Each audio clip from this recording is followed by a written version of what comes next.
Thank you, Clara. Wow, you all came. Thank you all for being here, and I also want to thank you from my heart for welcoming me into this community over the last 2 years. It has been more terrific than I could ever have expected. I want to start by thanking the phenomenal Rosenberg Board. This is a group of bold grant makers. They are the conscience, the brains, they're the heart. They are also the stewards of this long tradition, and they do it exceptionally well. So thank you, Hugo Morales, Clara Shin, Bill Lan Lee, Leslie Lutkins, Judge Henry Ramsey, Laura Scher. Thank you, Dean Hermahill Kay and Dean Shauna Marshall, Phyllis Cook, Albert Moreno, Bob Friedman, and that's it. Thank them all.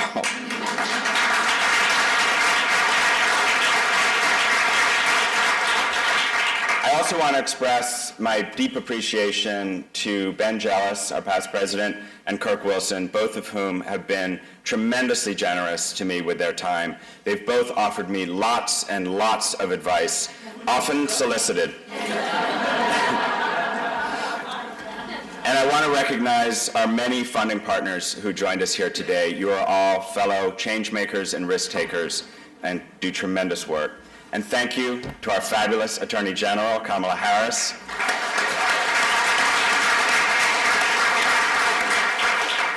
And to our U.S. Attorney, Melinda Haig, who's here, also fabulous, who's here with us today.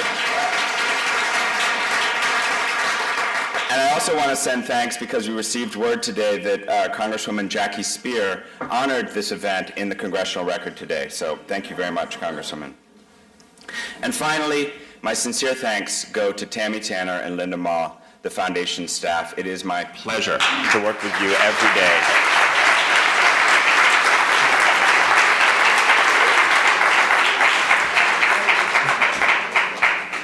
So you may have wondered why we are calling the theme of today's event 100 Years of Justice when it's our 75th anniversary. And it's not just because we always think big, which we do.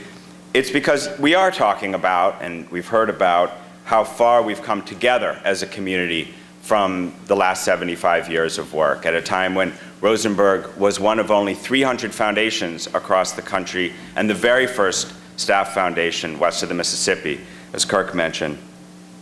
But what we really want to do today is look forward and talk about the next 25 years and prepare ourselves as a community for the challenges that face us. So I hope today we'll reconnect, we'll recharge, we'll see old friends, but we'll also push each other to work even more closely together and be ever more effective as we move ahead. My first encounter with this foundation came 20 years ago, almost 20 years ago.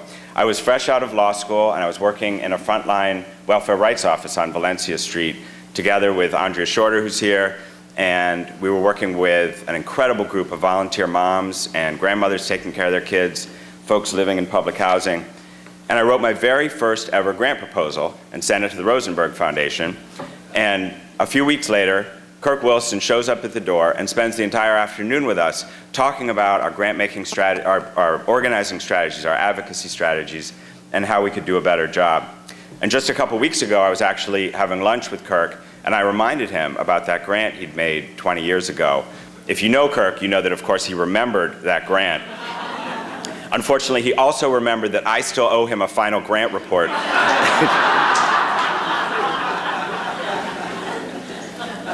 So I'm proud, very proud, to have been a Rosenberg grantee. And in fact, by coincidence, every participant who you're seeing speak today has been or is currently a Rosenberg Foundation grantee.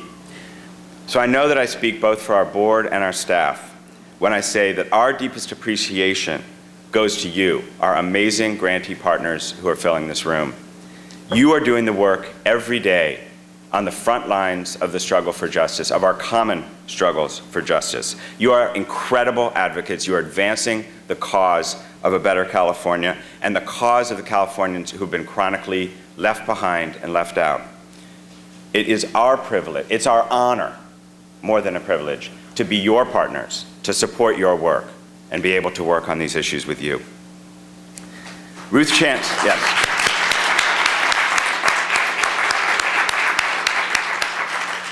Ruth Chance, who we've talked about, who was Rosenberg's legendary second executive, once told a story about her devoted husband, Jack. She said that Jack always supported her, but he could never understand, really, her involvement with folks in the nonprofits who didn't face reality. But Ruth Chance insisted, and this has stuck with me, that there have to be people with the courage to not face what other people consider reality. And she spent her career tirelessly supporting people with the courage to change the status quo. So thank God for all of you in this room who've had that very courage, because through your creativity and effectiveness, you have already changed California's reality. It's people like Dolores Huerta, who's here today, who refused to listen.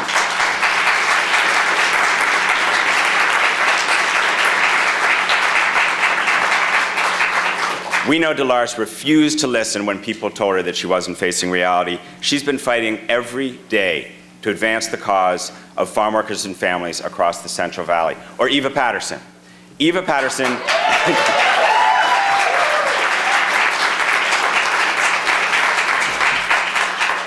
I can assure you that Eva Patterson never listens when she's told something can't be done.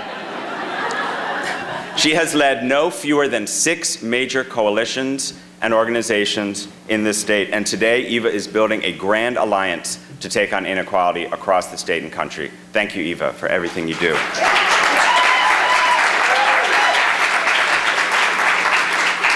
The odds were stacked against so many of the fierce activists in this room today, but you persisted and you've won significant battles for Californians and for families and children across California who otherwise lived in communities of struggle and still face struggle every day. But these leaders also knew something else. They knew it's not enough to just help people beat the odds. They knew that what we actually have to do is change the odds themselves. We often talk about the story, as Kirk mentioned, of Rosenberg's creation, and we tend to mention that the foundation was created because Max Rosenberg had no heirs. But I look around and I know that's not true. We are Max Rosenberg's heirs. We're Max Rosenberg's heirs, we're Ruth Chance's heirs. We're the heirs of Fred Korematsu, of Thurgood Marshall, of Luke Cole, who passed, unfortunately, recently, of Harvey Milk, of so many great civil rights leaders. And we're also the heirs of people who aren't as well known, of people like Maria Vasquez Jimenez, who died in a sweltering vineyard near Stockton from criminal exposure to the heat in 2008. She was 17 years old and pregnant.